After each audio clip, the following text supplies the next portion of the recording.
Assalamualaikum warahmatullahi wabarakatuh dan selamat sejahtera kepada semua murid-murid. Apa khabar? Semoga semua dalam keadaan sihat hendaknya. Jadi hari ini cikgu akan buat video tentang subjek pendidikan kesihatan tahun 2.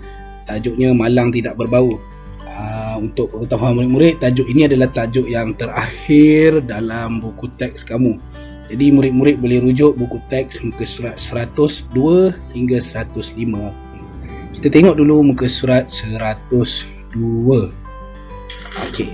Unit 11, awas berhati-hati. Dalam kehidupan kita ni, di mana saja kita berada, kita perlu berhati-hati ya murid-murid. Okey, kita tengok pernyataan yang diberikan. Rakan Anjali terjatuh ketika menuruni tangga. Anjali membantu rakannya dan memberitahu guru. Jadi murid-murid, situasi ni selalu berlaku di sekolah apabila awak semua berebut untuk turun tangga, terutama apabila ke kantin.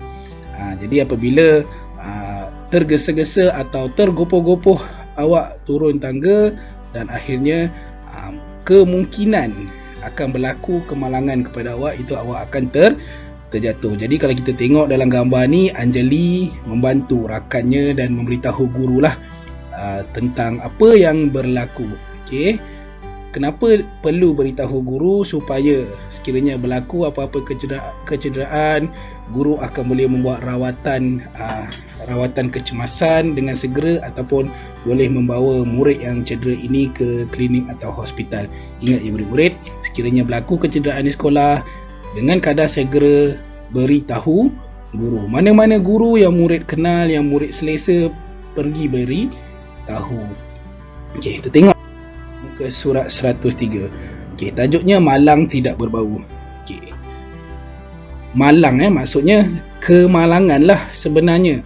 Kita berada di mana-mana saja, walaupun kita duduk di rumah, walaupun kita rasa rumah adalah kawasan yang selamat, tetapi keadaan di dalam rumah kita pun boleh berlakunya kemalangan. Kita tengok yang pertama, kemalangan di rumah. Kalau murid-murid lihat atau rujuk pada gambar tu, kemalangan di rumah, apa yang berlaku? Kita tengok berlakunya air panas terkena kulit. Jadi ini adalah salah satu contoh kemalangan yang berlaku di rumah apabila murid tidak berhati-hati. Okey, jangan bermain dengan barang-barang elektrik, apa-apa sahaja perkakasan di dapur. Okey, kemungkinan ada air yang panas, mungkin minyak yang panas. Sekiranya jatuh terkena kulit, kulit awak akan melecur dan awak kena duduk hospital lah untuk dapatkan rawatan. Adakah awak nak duduk di hospital, tidur di hospital? Okey, yang kedua, kemalangan di sekolah. Ini berlaku apabila macam gambar mula-mula tadi, dan kemudian selalu berlaku apabila waktu awak bersukan atau PJ. Dalam keseronokan bermain, awak pun kena berhati-hati. Kemungkinan awak akan terjatuh semasa berlari, semasa bermain bola sepak, semasa bermain kejar-kejar. Ini adalah contoh kemalangan yang mungkin berlaku. Mungkin awak akan mendapat luka lah, terutama di kawasan kaki awak. Kalau kita tengok gambar tu di kawasan lutut kan, mungkin sebab bermain bola lah. Okey, yang ketiga, kemalangan di tempat awam. Di tempat awam seperti taman permainan. Okey, kalau kita tengok gambar murid yang menangis ini, kita tengok dia pegang tangan dia, mungkin tangan dia patah ataupun dia patah lah ni. Dan ini berlaku disebabkan dia mungkin dia cuai atau lalai ketika menuruni gelongso. Mungkin sewaktu landing tu, sewaktu mendarat tu, dia membuat aksi-aksi yang tidak sepatutnya lah. Buat aksi Superman ke, aksi melompat ke kan. Kita tak tahulah apa yang berlaku. Jadi murid-murid ingat, apabila bermain di tempat awam atau berada di tempat awam, tolong jangan buat perkara yang tidak sepatutnya. Okey, kalau kita tengok lagi satu ni dekat buayan ni. Cikgu tahu murid-murid kalau main buayan suka melompat kan, nak turun kan.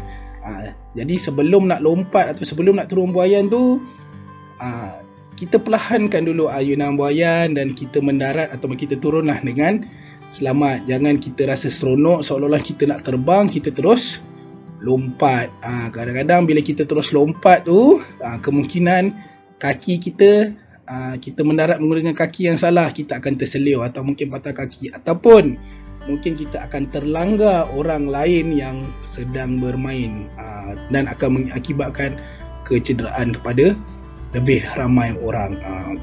Jadi kemalangan-kemalangan ini akan berlaku di mana-mana sahaja, di jalan raya, di sekolah, di rumah, di tempat awam, di kampung, di bandar, di dalam bangunan, di mana-mana sahaja akan berlaku kemalangan.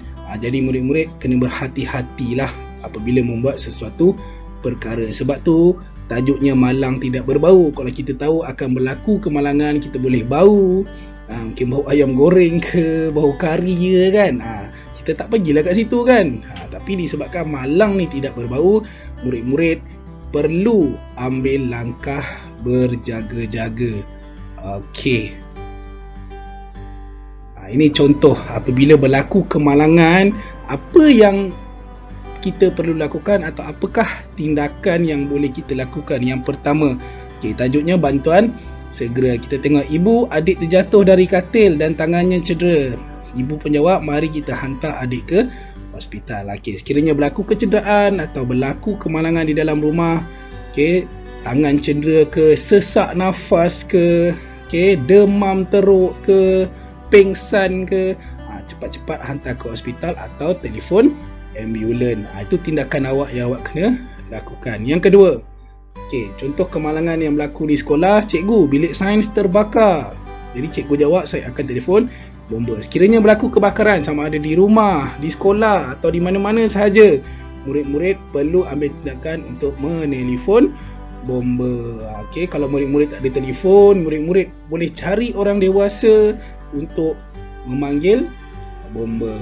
Jelas seterusnya, kemalangan yang berlaku di tempat awam. Ini mungkin berlaku di pasar raya atau pusat membeli belah. Sebab ada eskalator dalam gambar tu. Gambar ni. Tolong, ada orang tersepit di eskalator. Telefon bomba, mari kita bantu dia. Apabila berlaku kemalangan di tempat awam, tersepit dalam lift, terperangkap dalam lift, tersepit eskalator, jadi apa yang kita perlu buat? Kita perlu panggil bomba ataupun anggota pertahanan awam. Jadi mudah aja murid-murid sebenarnya. Sekiranya berlaku apa-apa sahaja kemalangan atau kecemasan, murid-murid perlu telefon 999. Nombor ini bukan kita boleh buat panggilan sesuka hati ya. Sekiranya murid buat laporan atau panggilan palsu, kemungkinan murid-murid akan didakwa atau ditangkap. Jangan buat panggilan palsu lah. Sekiranya murid-murid ada telefon, boleh telefon 999 apabila berlakunya kemalangan, untuk mendapatkan bantuan. Sebab bila kita telefon nombor 999 ni, kredit kita tak tolak pun, sebab dia nombor kecemasan. Jadi cikgu harap murid-murid fahamlah apakah jenis kemalangan yang boleh berlaku di sekeliling awak dan apa tindakan yang awak boleh lakukan. Jadi apa yang awak belajar hari ini, cikgu harap mungkin awak akan amalkan atau awak boleh amalkan mulai dari hari ini. Baiklah, untuk menguji kefahaman awak, nanti cikgu akan bagi link quizzes dan awak cari link quizzes di bahagian ruangan description cikgu. Boleh Jika ada apa-apa persoalan, murid boleh lontarkan persoalan di ruang komen cikgu. Cikgu harap apa yang awak belajar hari ini awak dapat faham dan dapat amalkan. Sekian saja daripada cikgu. Kita jumpa lagi pada sesi PDPR akan datang. Assalamualaikum dan terima kasih. Bye-bye.